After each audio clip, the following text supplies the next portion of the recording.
This farmer never could have imagined that the spider's binding business would be up and running. First thing in the morning, and the targets this time were none other than members of the angel clan. But this wasn't some wrongful arrest. These angels had tried to force their way into the village, so they were captured as enemies. As it turned out, the daughter of the angel clan's chief had received word that many of her clan's people were living what she considered a fallen lifestyle in this village, so she came to stage a rescue. James assumed they had some kind of rule against drinking, but the real issue was something else entirely: a son-in-law trial. Since the angel clan consists almost entirely of women, any man wishing to marry into the clan must first pass a series of trials. However, the Annihilation Angel Tia had skipped that whole process and was already living with a human man. James was willing to let them off the hook, but barging into the village uninvited still called for some punishment. That said, as long as they were willing to reflect on their actions, apologize, and agree to serve under Tia, the punishment would be waived.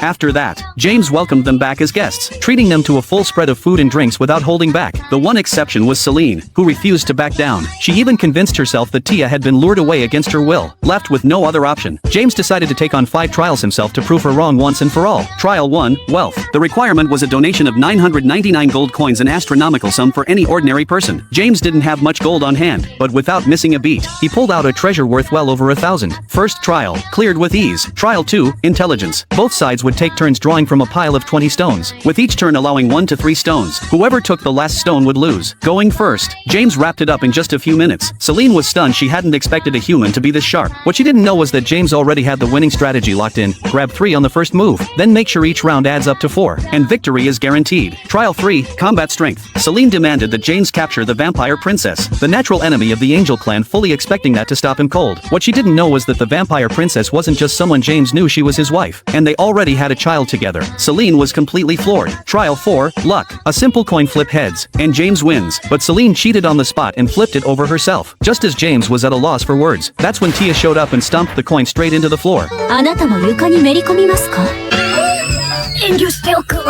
And just like that, the trials came to an end. After talking things through with Tia, James finally understood why Celine had been so relentless about the trials. It all came back to her mother. Years ago, to marry a man far beneath her station, Celine's mother had voluntarily lowered the trial standards, and Celine had been the subject of gossip ever since. Once that wound was brought to light, Celine offered James a genuine apology. James then arranged for the angels to stay in the village, taking on aerial patrol duties. The very next day, James was caught off guard by another unexpected visitor. A giant dragon who could take human form had shown up in the village. The moment they met, the dragon begged James to take him in. This turned out to be Dram, the younger brother of Drem. He had fled to the village to escape someone who was after him, but before Dram could even catch his breath, his